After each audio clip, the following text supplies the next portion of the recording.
ಸಪ್ತ ಮಾತೃಕೆಯರು ಮಹಾಲಕ್ಷ್ಮಿ ಜೊತೆ ಸೇರಿ 8 ಜನ ಆಗ್ತಾರೆ.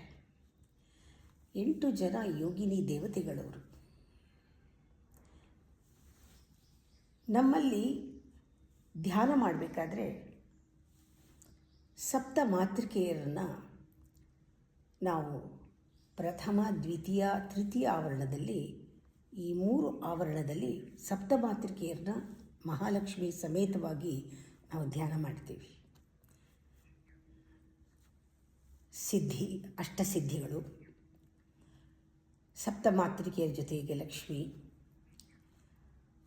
ಅಷ್ಟಮುದ್ರಾದೇವಿಯರನ್ನ ನಾವು ಧ್ಯಾನ ಮಾಡ್ತೀವಿ. ಯಾವಾಗ ನಾವು ಚಂದ್ರಮಂಡಲಕ್ಕೆ ಹೋಗಬೇಕಾದ್ರೆ ಈ ಅಗ್ನಿಮಂಡಲದಿಂದ ಸೂರ್ಯಮಂಡಲಕ್ಕೆ ಹೋಗಬೇಕು. ಸೂರ್ಯಮಂಡಲದಲ್ಲಿ ಅದೇ ದೇವತೆಗಳು ನಾಗದಳದಲ್ಲಿ 8 ದಳದಲ್ಲಿ ನಾವು ಧ್ಯಾನ ಮಾಡ್ತೀವಿ. ವಿಶುದ್ಧಿ ಚಕ್ರದಲ್ಲಿ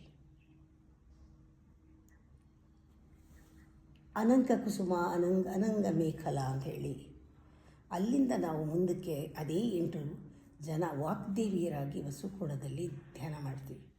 ವಶಿನಿ ವಾಗ್ದೇವತಾ, ಕೌಮಾರಿ ವಾಗ್ದೇವತಾ ಅಂತ. ಹೀಗೆ ದೇವಿ ಒಂದು ದೊಡ್ಡ ಪರಿವಾರ ಶಕ್ತಿ. ಈ ವಾಗ್ದೇವಿಯರೊಡನೆ ಯಾರು ಧ್ಯಾನ ಮಾಡ್ತಾರೋ ಎಲ್ಲ ಯೋಗಿನಿ ದೇವತೆಗಳು ಈ ಶಶಿ ಶಿಲಾ ಮಣಿಯಂತೆ ಅವ್ರಿಗೆ ಕರಗಿಬಿಡ್ತಾರೆ. ಯೋಗಿನಿ ದೇವತೆಗಳು ಆ ಸಾಧಕರಿಗೆ ಎಂಥ ಜ್ಞಾನವನ್ನು ಕೊಡ್ತಾರೆ ಅಂದರೆ, ವಾಲ್ಮೀಕಿಗೆ ಸಿಕ್ಕಿದ್ದು ಇದೇ ಜ್ಞಾನ ಧ್ಯಾನದಲ್ಲಿ, ಕಾಳಿದಾಸನಿಗೆ ಸಿಕ್ಕಿದ್ದು ಇದೇ ಜ್ಞಾನ, ಯಾರು ಮಹಾಕಾವ್ಯಗಳನ್ನು ರಚಿಸಿದ್ದಾರೆ ಎಲ್ರಿಗೂ ಸಿಕ್ಕಿದ್ದು ಇದೇ ಜ್ಞಾನ. ಇದು ಅನುಗ್ರಹ.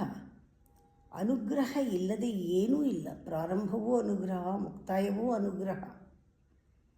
ಅವು ಕವಿಗಳಾಗಿ ಮೆರೀತಾರೆ, ಕಾವ್ಯಗಳನ್ನು ರಚನೆ ಮಾಡ್ತಾರೆ, ಸರಸ್ವತಿಯಂತೆ ಇರ್ತಾರೆ, ಅವ್ರನ್ನ ಸರ್ವಜ್ಞರು ಅಂತ ಕರೀತಾರೆ. ಇದೆಲ್ಲ ಬಂದಿರೋದು ಆ ದೇವಿ ನಿನ್ನ ಒಂದು ಆ ಕಳೆಗಳಿಂದ. ಆ ವಾಗ್ದೇವಿಯರ ಶಕ್ತಿ ಅಷ್ಟಿದೆ. ಈ ವಾಗ್ದೇವಿಯರು ಅಂದರೆ ಆ ದೇವಿಯ ಸ್ವರೂಪವೇ. ಆ ದೇವಿಯನ್ನು ಹೊಗಳಿದವರು, ಆ ಸ್ತುತಿ ಅವಳಿಗೆ ತುಂಬ ಇಷ್ಟ ಅಂತ ಲಲಿತಾ ಸಹಸ್ರನಾಮದಲ್ಲಿ ವಾಗ್ದೇವಿಯರೇ ಋಷಿಗಳು ಅಂತ ಹೇಳ್ತೀವಿ. ಎಲ್ಲ ಅವಳ ಸ್ವರೂಪವೇ. ಶ್ರೀ ಸೊಬಗುನಲ್ಲಿ ಈ ಶ್ಲೋಕ 17ನೇ ಶ್ಲೋಕ. ವಾಗ್ದೇವಿ ವಶಿನಿಯರೊಡನೆ, ವಶಿನಿ ವಾಗ್ದೇವತಾ ಆದಿಗಳು ಅಂತ, ನಿನ್ನ ಧ್ಯಾನಿಸುವವರಿಗೆ ಶಶಿ ಶಿಲಾಮಣಿಯಂತೆ ಕರಗುವರು ಯೋಗಿನಿಯರು, ವಾಲ್ಮೀಕಿ ಕಾಳಿದಾಸರಂತೆ ಮಹಾಕಾವ್ಯಗಳ ರಚಿಸುವರು, ಕವಿಗಳಾಗಿ ಮೆರೆಯುವರು, ಸರಸ್ವತಿಯಂತೆ ಸರ್ವಜ್ಞರಾಗಿ.